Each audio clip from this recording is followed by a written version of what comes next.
Pumpkins, welcome back to dinner. This series has been so special to me. I've been so in love with doing this. Me just being like an open journal to you guys and a testimony right here on YouTube. And calling it dinner because it feels like those conversations I would have with close friends at dinner, and they feel like they're of substance, especially from like the normal shit I drop.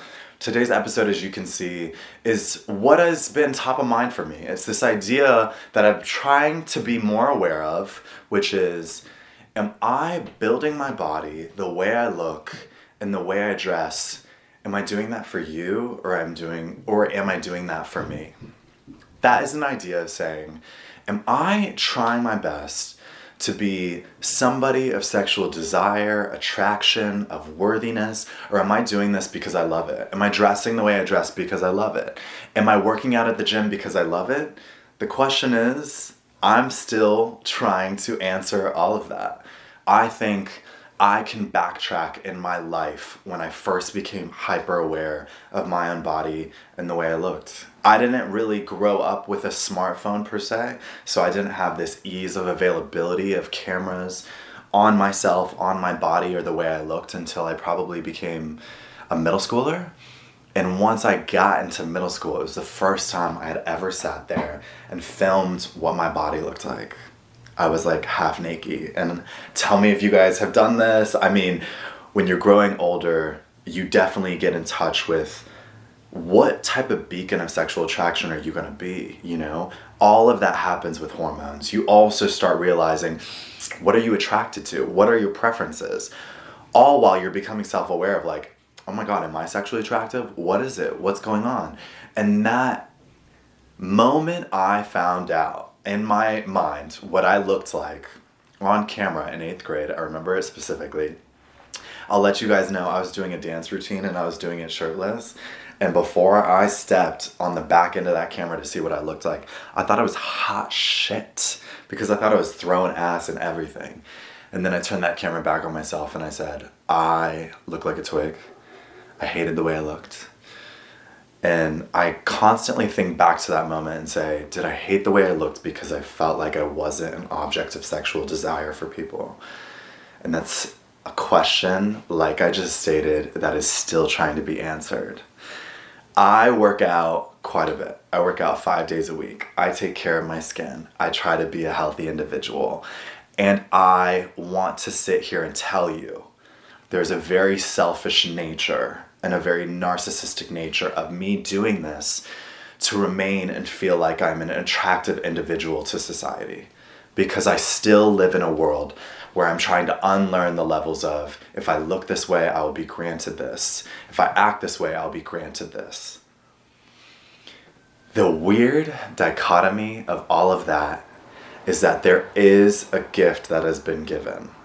And it's a gift of the great overall feeling of living a healthy natured life. I eat super well. I keep up with my body. I feel good in my skin. My body feels good. I feel like my body rewards me. So it's this extremely weird, blurred line that came from such a superficial past of me saying, I'm going to build my body to be exactly what I like in other men. I'm going to start lifting weights. Did I start with lifting weights because I wanted to? No, I started lifting weights because I wanted to look muscular. I wanted to look like the exact, putting it frankly, porn stars that I was sexually getting off on. Did I want to do my skincare because I wanted to keep this level of fresh, vibrant appearance to my skin and vibrant appearance to the way I express? Yeah, I did, because I saw it in supermodels and actors and I saw it in media, and I was doing all this in a superficial way. And as I started doing this, as I started going to the gym, as I started doing my skincare routine, there became this abundance of reward from that. And then I'm sitting here and I'm like, okay, you're pretty happy with your body. What the fuck is happening upstairs? I sit there and I'm like, you're pretty happy with your body. Are you happy with it because you like the way you look? Are you happy with it because you love the way you feel in your skin? Are you comfortable with the way you feel in your skin? And what reasons are behind that?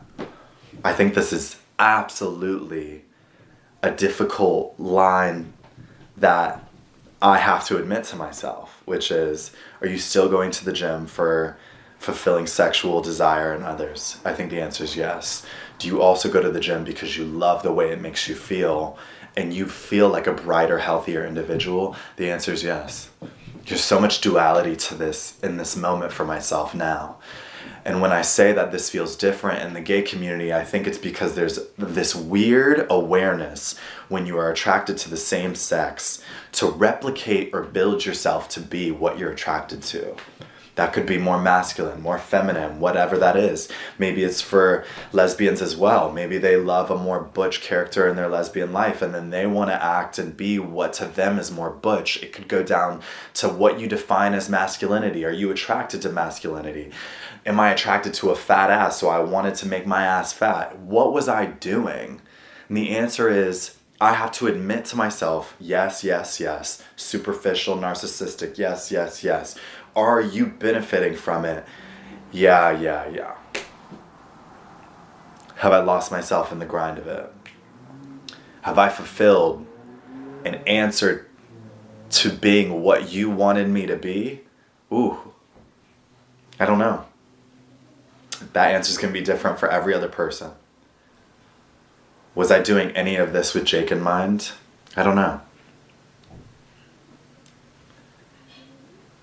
I think that right there was probably the scariest mindset. I don't want to get on here every episode and cry, but I'm going to try and speak through it because I don't know if I really want to cry or if I'm just like having an enlightening moment right here as I'm telling you this, but it's this idea of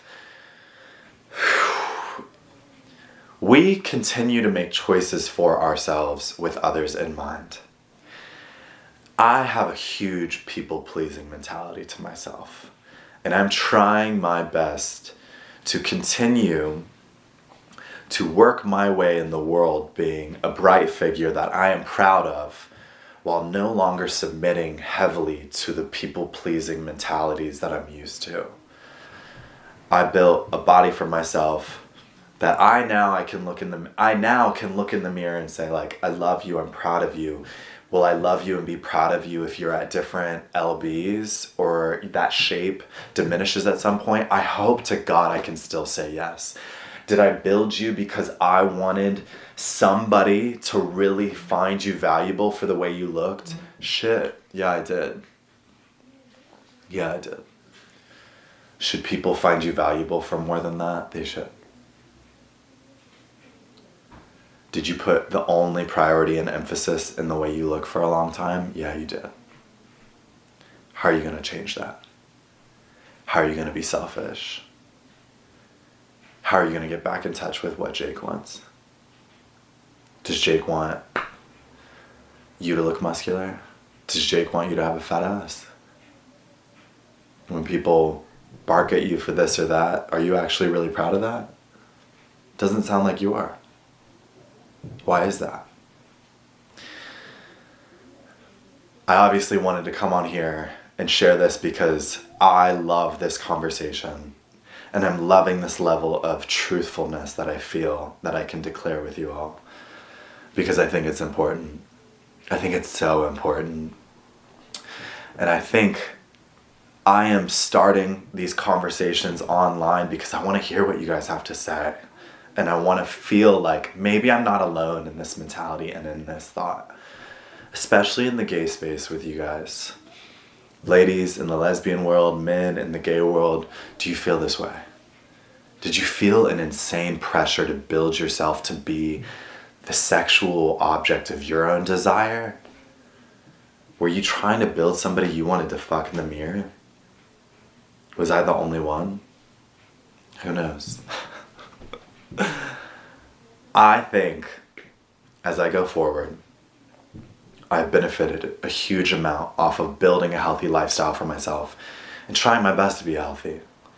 Am I going to diminish that or get rid of that? I don't think so. I've enjoyed it. I've loved it. I've loved the habitual Jake that's come out of this. Do I need to be more presently aware of, are you doing this for you or are you doing this for a man? Yeah, I do. And hopefully, after this conversation, that will be a pinnacle and a polarizing thought for myself as I continue to make choices on the beauty of, are you serving Jake in this moment or are you serving others? Let's think about it. And pumpkins, I would love for you guys to think about it too. I'm really fucking sounding like a life coach, and I'm no fucking life coach, so I apologize. And I'm not trying to sound like a life coach. I'll save that shit for OBO Jones, okay? But I love you guys. Thank you for hearing me out. If you even watched this, if you got this far, I'm loving this series, and I think it's being beneficial to me selfishly. But I hope there is something that just ticks off or enlightens you a little bit from this series. As always, I will be back next week for dinner. Thank you for joining me for dinner. Mwah. Love you guys.